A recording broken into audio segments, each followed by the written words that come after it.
Ya, kembali lagi ke pertemuan mata kuliah bioinformatika. Pada sesi kali ini kita akan membahas program lainnya yang bisa Anda gunakan dalam analisis bioinformatik untuk protein.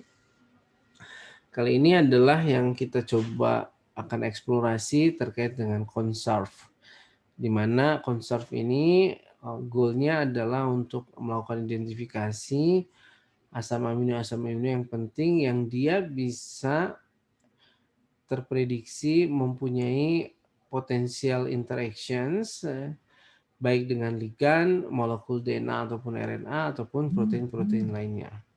Nah, apa yang dilakukan dari program conserve ini dia kemudian akan mencari dari situs-situs asam amino yang sifatnya adalah lestari atau conserve.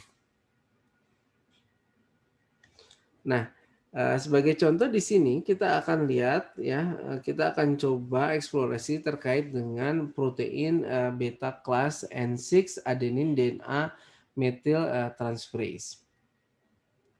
Dari sini gitu ya, enzim tersebut itu mempunyai kode aksesi isi untuk 2.1.1.72. Nah, bagaimana enzim ini bekerja? Enzim ini nantinya dia akan uh, mempunyai ada bagian dari S-adenosil L-methionine atau SAM, lalu kemudian ada DNA adeninnya, lalu akan terbentuk ikatan S-adenosil L-homocysteine, di mana dia akan terikat pada suatu ligan dengan atom heterogen yaitu adalah SAH, sehingga dia nanti akan ditambahkan dengan DNA 6 metilaminopurin di sini. Jadi kalau kita lihat di sini conserve ini gitu ya, dia akan mulai uh, menganalisis dari struktur 3 dimensinya dari DNA metiltransferasenya menggunakan referensi PDB-ID-nya 1NW7.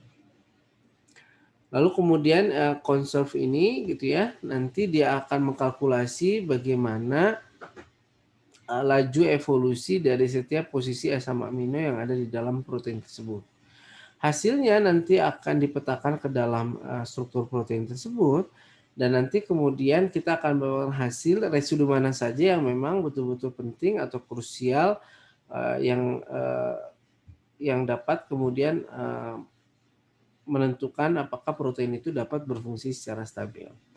Dan kemudian kita juga bisa melihat apakah ligan-ligan itu dia bisa terikat pada daerah-daerah yang memang berada dalam daerah conserve atau daerah lestari. Nah, ini adalah contoh dengan menggunakan program conserve ini bagaimana consensus sequence approach ini dilakukan. Jadi ini adalah ada alignment, di mana alignment ini kita lihat ini ada berisi dari asam amino yang berbeda. Ada W, E, G pada beberapa sequence itu ada cukup melimpah, ini asam amino W-nya. Lalu kemudian di sini gitu ya kita bisa lihat ya, ternyata dari adanya hasil multiple sequence alignment ini menunjukkan bisa jadi bahwa sequence tersebut itu merupakan sequence yang lestari. Dan ini terbukti kalau misalnya kita analisis, ternyata misalnya ini dia berada dalam kelompok primata. Nah, kesimpulan apa yang bisa kita ambil di sini? Maka kalau kita hanya melihat sisi konservasi atau daerah yang lestarinya saja, tanpa kemudian kita melihat aspek dari filogenetik atau hubungan filogenetiknya, nah ini bisa kemudian kita malah tidak bisa mendapatkan sampling sequence yang tepat ya. Nah, jadi kita bisa menggunakan gitu ya rekonstruksi filogenetik ini untuk membedakan antara kasus-kasus yang berbeda. Yang pertama adalah terkait dengan pertimbangan struktural atau fungsional yang berasal dari tekanan-tekanan evolusi. Yang kedua adalah waktu evolusi yang pendek ya, yang dimana sequence tersebut bukan berasal dari tekanan-tekanan evolusi dari posisi-posisi tertentu. Nah, di sini conserve itu dia akan menghitung apa yang disebut sebagai rate foresight gitu ya, yang merupakan satu algoritma yang dia akan menghitung laju evolusi pada setiap situs asam amino, di mana dia akan didefinisikan sebagai laju evolusi merupakan jumlah asam amino yang kemudian diganti atau tergantikan dibagi dari jumlah situs dikalikan kemudian tahun, ya. Ketika kita bicara definisi daerah-daerah yang terkonservasi, maka itu dapat berevolusi secara perlahan.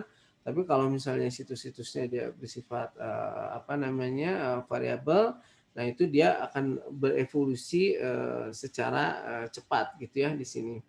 Nah, konsep sendiri dia nanti akan tersusun atau mempunyai input itu pada ada beberapa data input yang kemudian bisa kita masukkan.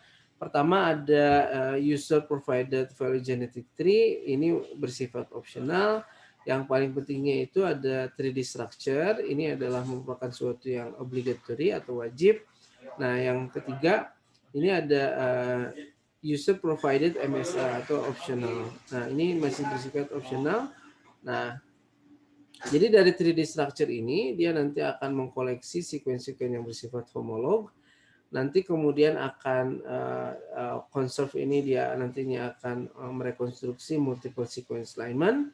Setelah itu kalau kita punya bantuan dari pohon filogenetik sebelumnya, dia akan menggunakannya sebagai salah satu referensi, lalu kemudian akan dibentuk pohon filogenetiknya. Nah, setelah itu akan dikalkulasi gitu ya derajat dari kelestarian dari sequence tersebut sampai akhirnya kemudian nanti kita bisa lihat bagaimana derajat konservasi terhadap struktur protein yang ada. Nah, ini adalah salah satu contoh bagaimana kemudian conserve ini dia melakukan perhitungan dari situs yang sifatnya adalah variabel, jadi dia mudah mengalami mutasi. Ya, ini mulai dari warna biru gitu ya sampai kemudian nanti akhirnya berwarna ungu, ini yang bersifat adalah conserve. Nah, jadi dengan menggunakan algoritma rate foresight ini gitu ya. Nah, ini dia tidak spesifik. Nah, dan kemudian skor-skornya itu tidak tidak mungkin untuk ditampilkan di dalam struktur. Nah, jadi conserve ini dia akan membagi ke dalam 9 kategori. Satu tadi untuk yang highly variable atau mudah untuk bermutasi, kemudian 9 untuk yang most conserve. Nah, jadi Anda juga bisa menggunakan conserve web server ini gitu ya. Nanti bisa memasukkan ini ya, essential input MSI-nya itu menggunakan advanced options, yaitu PDB ID, PDB file, atau model structure and chain. Kemudian untuk yang essential and optional input lainnya itu bisa memasukkan constructed multiple sequence alignment, termasuk query sequences-nya dia harus dimasukkan. Dan yang ketiga itu adalah phylogenetic tree. Nah, ini adalah contoh dari conserve server. Nah, kita juga bisa melihat bagaimana derajat konservasinya dari asam amino itu bisa dihitung dengan menggunakan metode Bayesian ataupun metode-metode yang lainnya. Nah, ini adalah essential and optional output. Nanti kita bisa memilih metodenya, misalnya bisa Bayesian ataupun maximum likelihood. Kita masukkan PDB ID-nya berdasarkan kode aksesi tertentu.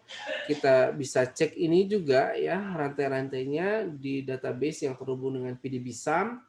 Kita bisa masukkan juga optionalnya, ini memasukkan hasil dari multiple sequence alignment-nya. Kita bisa memberi nama sequence name-nya di MSA. Kita juga bisa memasukkan hasil phylogenetik dan nanti kita bisa menunggu hasilnya dengan memasukkan hasil emailnya sehingga nanti bisa kita pantau. Nah, ini adalah essential input-nya ya, tadi sudah saya jelaskan. Nah, ini adalah emailnya. Nanti kalau setelah disubmit, nah kita juga bisa menambahkan di advanced options di sini, mulai dari jenis alignment metodenya, apakah menggunakan muscle atau cluster gitu ya.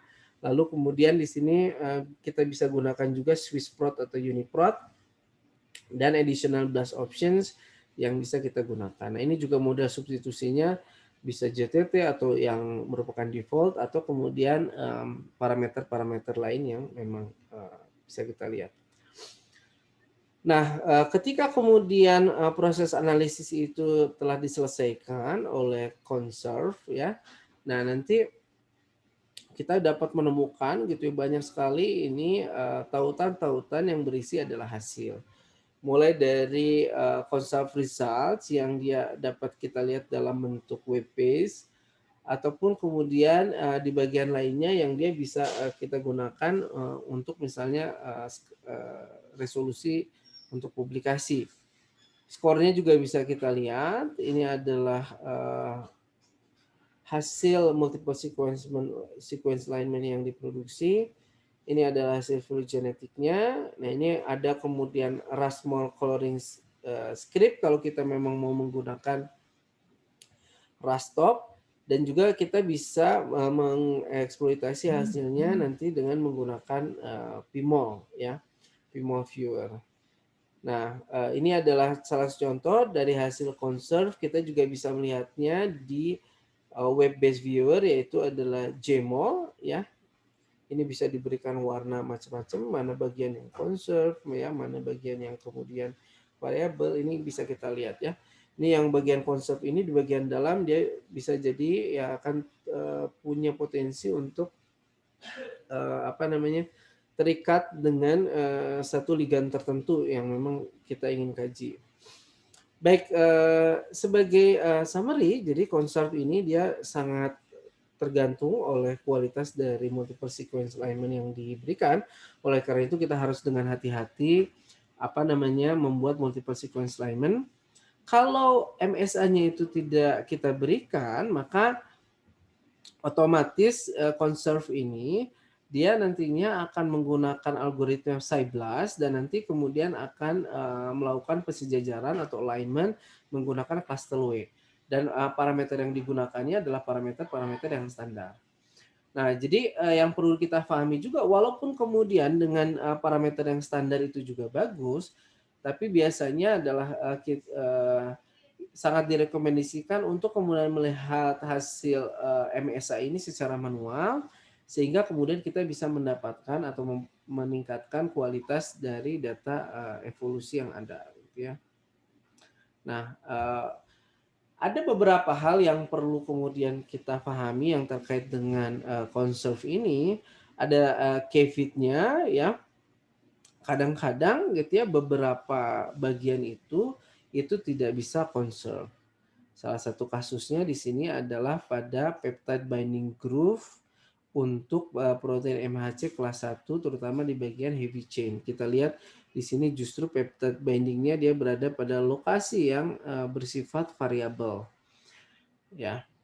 Nah, selanjutnya nanti kita akan banyak berbicara tentang patch finder. Sampai di sini dulu untuk sesi Conserve. Kita akan ketemu lagi di sesi materi selanjutnya.